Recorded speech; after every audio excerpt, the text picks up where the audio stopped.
I'm at the gym the other day and I'm in a little free weight section. It's cornered off and a young lady comes in. Now, me, once you enter my workout space, particularly when I got a really good pump going, I'm annoyed at you. So, I just like leave the area. But I get on the glute machine, which is directly in front of the area. And not probably 3 minutes later, there's this old guy that comes up that goes up to the lady like, "Oh, there you are," and just stands there while she works out, just like ogling, like the whole not being subtle at all. And so she like within like 30 seconds she leaves. But I say that story to, I guess, empathize. I'm not blind to the way those who have a twig and berry can operate when in the presence of a woman. Of a woman, not a woman. That's terrible of me. But either ways, it's not as if these issues don't exist. It's that these issues, that this reality has been the reality for ever in the day. And regardless of what laws you signed, what committees you put together, you cannot legislate human nature. You just can't. You just can't. And so when I see the quality of life in New Jersey continue to dip just endlessly, and the cost of living continue to rise without question, to have our legislators continue to focus on quote unquote issues that are beyond any type of legislative control is beyond me. We got this article coming to us from NJ.com. Fix the toxic culture in New Jersey politics. Top senator demands after NJ.com report on sexual harassment. Jesus Christ. This is coming to us from Kelly Hayboyer and Susan Livio. State Senate Majority Leader Loretta Weinberg said Monday she's forming an ad hoc committee to look for ways to change the toxic culture that women face in New Jersey politics. Oh, you face it everywhere. And not you. Have you ever seen Loretta Weinberg? No one's sexually harassing this woman. I'm sorry. It's not to be disrespectful. It's just reality of the situation. Like a lot of the chicks that end up in politics, like most people, like it's no different than Tarana Burke. Like for real, like somebody sexually harassed you. Word. All right, let's keep going. The committee, which will include several top female lobbyists and political operatives, will be created in response to an NJ Advanced Media report published Sunday, detailing the sexual harassment, groping, and sexual assault of women working in state and local politics. Ladies, here's the deal: present a report. Present if something criminal has happened to you, take it to the police. If something has happened within your workspace, take it to HR. Okay? Paperwork, paper trails, keep it pushing. But beyond that, as far as, oh my goodness, but these things are already in place. Like all the sexual harassment stuff and all this other fun stuff is already in the police. These barricades are already in place. So exactly what is this committee supposed to do? The ad hoc committee will look for solutions to the climate of misogyny, harassment, and sexual assault that pervades New Jersey politics. I'm just going to save us a bunch of money with this one and say, more women. That's literally all they're going to say. That's literally all it's going to come up to is more women. When in reality, it shouldn't be based around what's between anybody's legs. It should be about what's in people's hearts and what's between people's ears. And if you are presenting policy, if you like legitimate policies that actually make the quality of life and the cost of living go in the favor of the residents, that's it. Fantastic. That's all we can do. As far as, oh my goodness, we're gonna sit here and like create all these this is just a waste of time and a distraction. The state's pension issue is a really, like, we have serious spending problems in pension issues that need to be addressed. But instead of doing that, oh my goodness, my whammons, we gotta believe in the whammons. Ladies, here's the deal. and I've been very clear about this. We can't like you can't listen to women about women. We can't listen to women about men. All right. And I can guarantee you, all of this is serves as a very sturdy way to distract. Trenton should be looking into cutting the spending, getting the financial house in order. But no, this is really just a push for my whammons. That's it. Nothing more, nothing less. I was saddened and disheartened to read yesterday's front page of the Star Ledger, which detailed interviews with 20 women who told of being groped, propositioned, harassed, and even sexually assaulted while serving as campaign staffers, political operatives, legislators, and lobbyists, said Weinberg, one of the highest-ranking women in New Jersey politics. Okay, so here's the deal. There are lines, there are paper trails that if these things happen, right, that should be nice and thick. But the problem is that a lot of these memories get real fuzzy and get real hazy.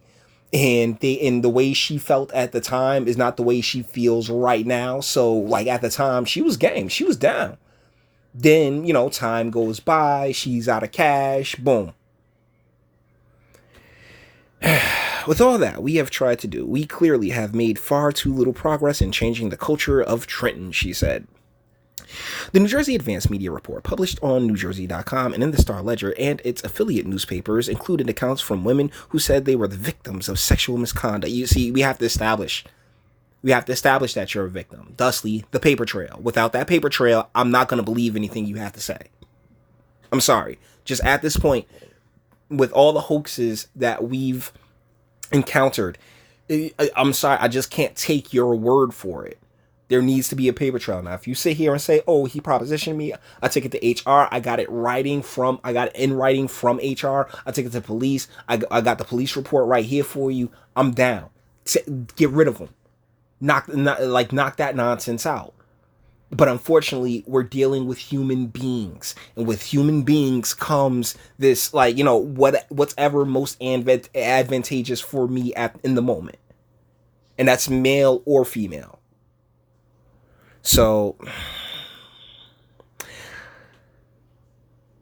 while working on political campaigns as recently as last year, several women said they were sexually assaulted or touched inappropriately at the state's two marquee political gatherings, the annual Chamber of Commerce Walk to Washington train trip and the League of Municipalities convention. Okay, so go to the police. Right? Am I wrong?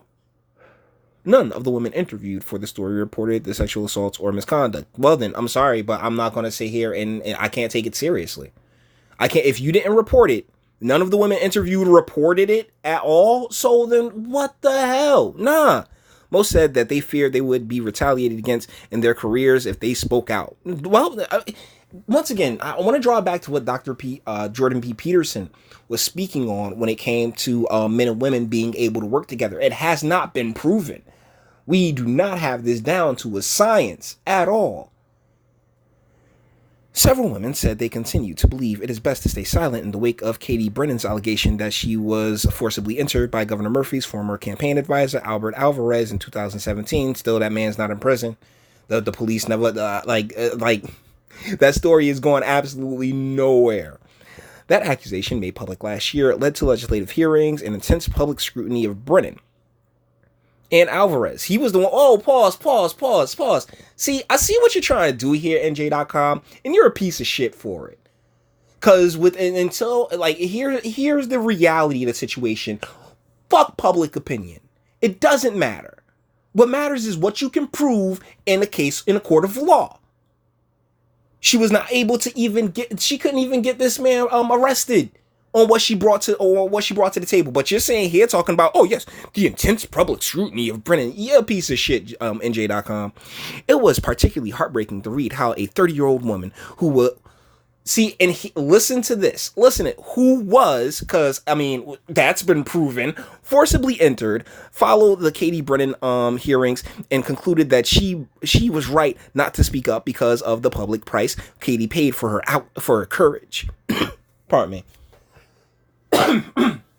Said Weinberg, who co-chaired the legislative hearings on Brennan's case. But you guys, what came of it? Nothing. Why did nothing come of it? Because you know what? She couldn't prove it. And she did try to go to the police. She did. I will admit that, and the police had nothing because from Mr. Alvarez's from where Mr. Alvarez comes from, it was consensual.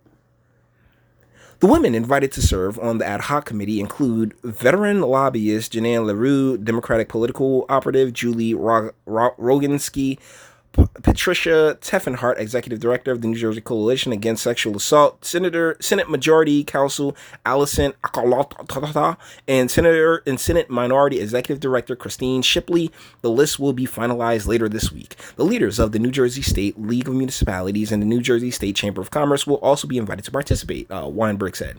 Governor Phil Murphy's spokeswoman, Alyania Alfaro Post, also urged the league and the chamber to help institute changes to their annual gatherings, which far too many women find to be unsafe spaces. Then don't go. Well, if I don't go, then I won't. Then I'll have hindrances in my career. Okay, well then what's more important then? Your career or your integrity? Jesus. The governor was appalled at the behavior described in the story and is committed to doing what it takes to change the culture of abuse that has gone on for decades. She said, the governor ain't even from here. You don't keep your nose out of it, Murphy, noting that more than half of his cabinet members are women. That's right, because, he has this pandering douchebag.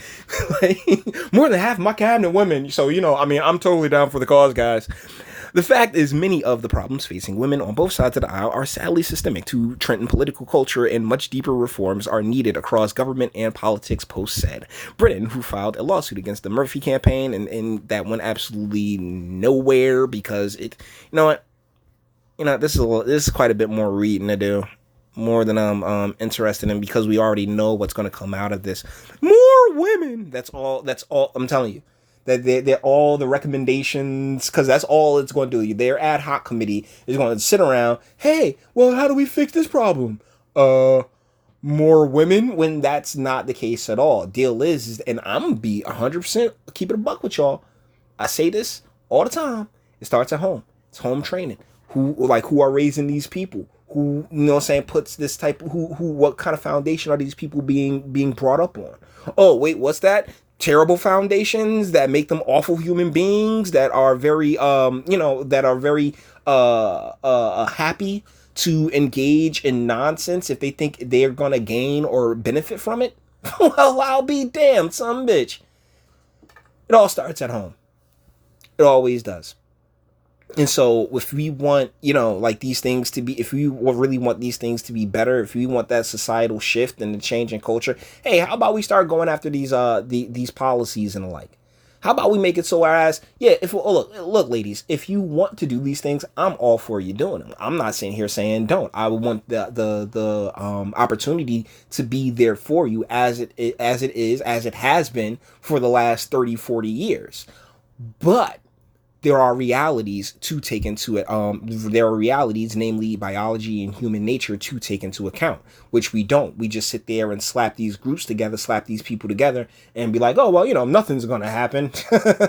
Nah, it really doesn't work like that. And we really need to acknowledge that and have that be a part of it. They're not going to sit there and, go to these colleges and have these colleges start doing studies on whether or not, on how men and women, work together, like or do the numbers, or do numbers based around, the types of HR instances that are taking place. And those who have done those, the studies come back all the time. It's the studies that do come back all the time. Like, this is basically females doing a whole lot of complaining, trying to get just drawing up drama.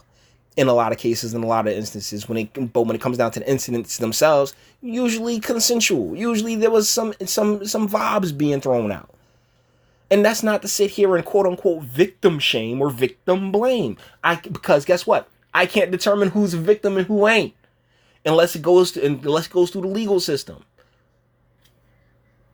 So with that being said, we're going to bring this one to an end. All the internet stuff. If you like it, toss a like, dislike, go ahead, do that too. Nobody's scared of you. Sub if you enjoy my fantastic voice and you want to get videos like this every single day. Share because sharing is caring. And YouTube and BitChute like aren't the biggest fans of you boy over here. Bang the bell for notifications and speak. Let me know. What do you think in the comments? I'm not trying, like, that's the thing. I empathize. Like, cause I did feel bad for the young lady at the gym who was just trying to work out. She was just trying to work out. You had this old ass dude, like, not even me. I'm way better looking than this guy, but this old ass dude just sitting there ogling. Like, that has to be very unnerving and very unsettling. But then you go and think to, Eastern cultures and how, women aren't allowed to leave the freaking house. Why? Because they're trying to protect their women, right? And we're saying, go ahead, ladies, get on out the house. But when you're out in the world, I'm sorry, as far as protection goes, it's limited. It's insanely limited. And that reality, like that the notion that men and women are equal and we can just go about the world in the exact same manner, is just complete bullshit that they keep selling each other, and going through. But you may feel differently. That's why I have a comment section. So please, by all means, let me know what you guys think down there. And until the next one.